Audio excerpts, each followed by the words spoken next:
Welcome to today's video. Bicycles are a familiar means of transport in everyday life, from going to school, going to work, to relaxing walks. But today, instead of just looking at bicycles, we will put them on paper and turn their image into a work of art. In this tutorial, you will learn how to sketch a bicycle, add characteristic details such as wheels, frame, saddle, handlebars, pedals, handle light and shadow, and even add the surrounding context to make the picture look vivid, realistic, and have depth. Prepare your drawing paper, pencil, ruler if you want precise lines, and let's start right now. First, imagine the bicycle you want to draw. There are many different types of bicycles: city bikes, mountain bikes, sports bikes, or classic bikes. In this tutorial, we will draw a simple sports bike with a compact frame, round wheels, and straight handlebars. This makes it easier to recognize the details and practice the principles of composition, proportion, and lighting. Visualizing the whole first will help you determine the correct size of each part of the bike, avoiding drawing crooked or unbalanced details. We start by sketching the overall frame of the bike. On paper, draw two circles evenly spaced apart. These will be the two wheels. The wheels are the most recognizable part of the bike, so make sure they are round and balanced. You can use a compass or sketch by hand. Keep the lines light for easy adjustment. Once you have the two wheels, the next step is to draw the frame connecting them. The frame usually consists of two diagonal lines that form a triangle in the middle, connecting the front wheel, rear wheel, and seat. Sketch the lines and angles, properly paying attention to the proportions to make the frame look solid and balanced. Next, we sketch out the saddle. The saddle is usually located on the diagonal of the triangle frame, slightly higher than the rear wheel. Draw a small oval or a gently curved rectangle for the saddle, depending on the model you choose. Pay attention to the width and angle so that the saddle looks natural and in proportion to the frame. If the bike has adjustable seat posts, you can add a small vertical line from the saddle down to the triangle frame for detail. Now we draw the handlebars. The handlebars connect to the front wheel via the front axle and fork. Draw a vertical line from the front wheel up, then draw the handlebars either horizontally or curved depending on the style, with handles at both ends.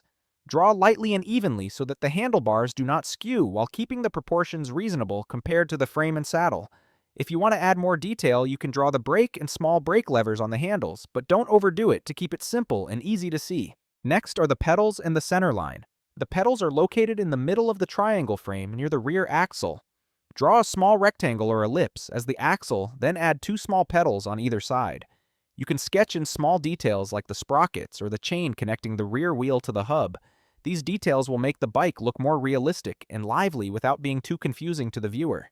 Remember to keep the proportions, as these details are quite small compared to the wheels and frame. Once you have the basic structure, the next step is to work on the light and shadow. This is an important step to make the bike look solid and lively. Imagine the light coming from the top left. The right and bottom edges of the frame wheel, seat, and handlebars will be darker. Use a pencil to create light shading according to the shape of the parts, avoiding shading too much at the beginning. The wheel should have different shades between the spokes and the outer ring to create depth. The frame and handlebars can be highlighted at the bottom, and the joints to create a sense of volume. Shade in many thin, soft layers to make the picture look natural and lively. You can also add reflections or light effects on the surface of the frame if it is metal or glossy paint. Soft highlights on the frame, handlebars, or saddle will create a sense of real material, making the picture more vivid. The wheel part can create a shadow effect inside the spokes and the outer ring to simulate reflected light, adding depth. After dealing with light and shadow, we add the surrounding context. You can draw the bike standing on the floor next to a wall or on the road with a soft shadow below. If you want, you can add some small details such as grass, falling leaves, or a backpack hanging on the handlebars to create a sense of closeness and liveliness. The context helps the picture not to be empty but still keeps the bike as the center. Keep the composition simple and harmonious, not too many confusing details. Once all the details are completed, the last step is to observe the whole. Hold the paper away to check the composition, proportions, and lighting. If you find the wheels are off, the frame is unbalanced, or the shadows are not quite right, you can use a pencil and eraser to make gentle adjustments. These final touches will help complete and professional the drawing. When you are satisfied, go over the main lines one last time to make them clear and sharp, keeping the overall look smooth and harmonious. And finally, when the painting is completed, sign your name in the corner of the paper. Each painting is a personal mark marking your creative journey. Bicycles are familiar objects, but contain many interesting details to practice observation skills, coordinate light and shadow. Thank you for watching the video until the end. Wish you always full of creative inspiration, and see you again in the next tutorial videos where we will explore more unique and interesting painting topics. Before ending, I want to say that every painting, whether big or small, is an opportunity to try and express your own style. Feel free to add colors, details, or experiment with different compositions, because creativity, when practiced and shared, will be much more meaningful. Keep the joy in every stroke, and don't be afraid to share your work with everyone so that creative inspiration can always spread. Thanks again for being with us, and see you in the next videos where we will explore more creative and inspiring painting topics. Welcome to today's video. Headphones are a familiar item that most of us use every day, from listening to music, watching movies, to studying online or chatting with friends. But instead of just using headphones today, we will put them down and turn their image into a work of art on paper. In this tutorial, you will learn how to sketch the whole thing, add specific details such as ear cups, connecting wires, microphones, if any, handle, light and shadow, and create the surrounding scene to make the picture look vivid, realistic, but still simple and easy to do. Prepare your drawing paper pencil ruler if you want precise lines, and start right now. First, imagine the headphones you want to draw. Headphones come in many different styles, from full-size over-ear headphones, compact in-ear headphones, to modern wireless headphones. In this tutorial, we will draw a full-size headphone with soft ear cups, a long cord, and a curved headband. This style is both popular and recognizable and has a lot of detail for us to practice with shading, lighting, and shading. Visualizing the overall shape first will help you determine proportions and composition to avoid drawing skewed, unbalanced parts. We start with the overall outline. On a piece of paper, draw a soft curved rectangle at the top to represent the headband, which is the part that connects the two ear cups. The headband is usually slightly curved, hugging the head when worn, so this curve will create a soft and flexible feeling. You can sketch it lightly, not bold, to make it easier to adjust later. Next, sketch two ear cups at the ends of the curved bar. The ear cups are usually round or oval depending on the headphone style. Make sure that the two ear cups are symmetrical, the same size, and moderately spaced to create a harmonious overall look. After sketching out the basic shape, the next step is to add details to the ear cups. The ear cups can be made up of two layers, a hard outer layer and a soft inner cushion that touches the ear. Add a small circle inside each ear cup to simulate padding, creating a sense of volume and depth. If you want, you can add lines to suggest mesh or texture on the outside of the ear cups, but don't go too detailed to keep it simple.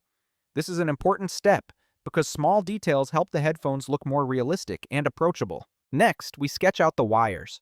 Full-size headphones usually have a wire that connects to the device, or a wire that separates from each ear cup. Draw a soft line running from the ear cup down, which can curve naturally to create a sense of flexibility. If the headphones have a built-in microphone, add a small piece of wire from the main wire down to the microphone, drawing the microphone as a small rectangle or cylinder near the end of the wire. These details are small but make the picture vivid and close to reality. Now we move on to the lighting and shadows. This is an important step to make the headphones look more dynamic and dynamic. Imagine the light coming from the top left. The right and bottom edges of the ear cups will be darker. Use a pencil to create a light shade along the curve of the ear cups and headband. The ear cups can be darker in the corners and lighter in the center to create a soft feel.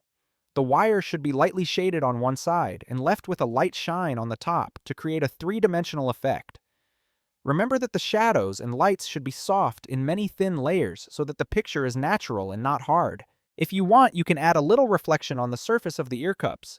If the outer part is plastic or shiny metal, use diagonal strokes or small bright spots on the top edge to simulate a reflection. These highlights help the object look more dynamic, especially when the ear cups have a slight shine or reflection, which gives a soft, realistic feel. After dealing with the light and shadow, we add the surrounding context. You can draw the headphones sitting on a table next to a laptop, a book, or a phone. If you want to create the feeling of using them, you can draw a hand near the headphones or a cord running through the ear, but keep it simple and avoid cluttering the composition.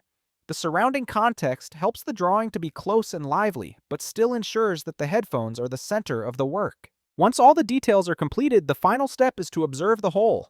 Hold the paper away to check the proportions, light, and composition. If you see any parts that are not balanced, such as the ear cups are crooked, the cord is not natural, or the shadows are not reasonable, you can use an eraser and a pencil to gently adjust. This is an important step to perfect in professional drawing. When satisfied, go over the main lines again to make them clearer and sharper, making the overall drawing smooth and harmonious. And finally, when the painting is finished, sign your name in the corner of the paper. Each painting is a personal mark marking your creative journey. Headphones are familiar objects, but contain many interesting details to practice your eyes coordinate light and shadow. Thank you for watching the video until the end. I wish you always full of creativity, and see you again in the next tutorial videos where we will explore more interesting and unique painting topics. And before ending, I want to say that each painting, whether small or large, is an opportunity for you to try and express your own style. Feel free to add colors, details, or experiment with different compositions, because creativity, when practiced and spread, will be much more meaningful. Keep the joy in every stroke and share your work with everyone so that creative inspiration is always multiplied. Thanks again for being with us, and see you in the next videos where we will explore more creative and inspiring painting topics.